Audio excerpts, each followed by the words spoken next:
Hey guys, this is Jeff, and what prompted this video is what I heard on an interview with Brian Carruthers with Richard Brooke. It was a really good interview. I've listened to it a couple times now. I really encourage you to do that. I'll try to throw the link in the notes section of this email. I think it's on my blog as well. Go to noupline.net. But anyway, Brian said so many people when they start listening to personal development, or they hear that homes over $250,000 have their own library. There's a reason why. That's not necessarily true.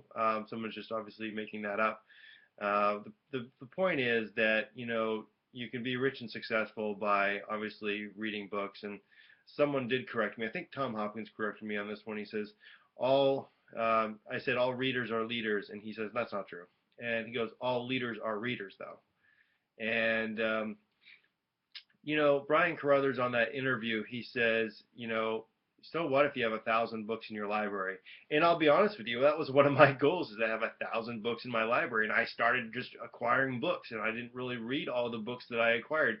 That's just one bookshelf I have behind me.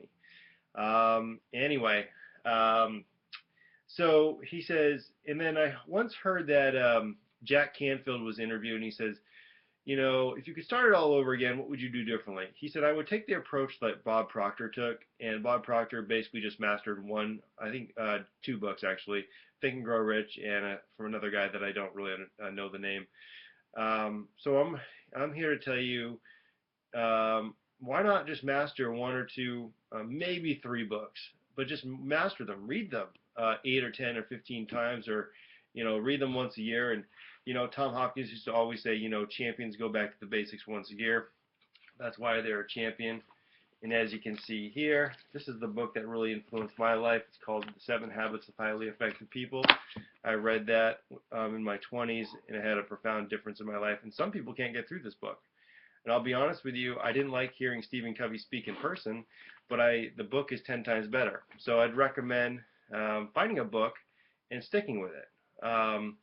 And I do like to read. One that I'm reading for fun right now that got referred to me from Adam's girlfriend Sarah, The Wolf of Wall Street, which is fantastic. Anyway, so hopefully that makes sense. So why not master a couple books? And I'll tell you a couple books to master is probably Eric Worres' book, if you're into network marketing, and maybe Brian Carruthers' book. Obviously, Richard Brooke thinks that's hands down for the industry. I haven't read it through yet. But I think Eric Worre's books could be one of those books for you to master and really understand and do. So take one or two books and just make them yours, and so you become unstoppable. This is Jeff signing off. Have a great weekend. Talk to you soon. Bye-bye.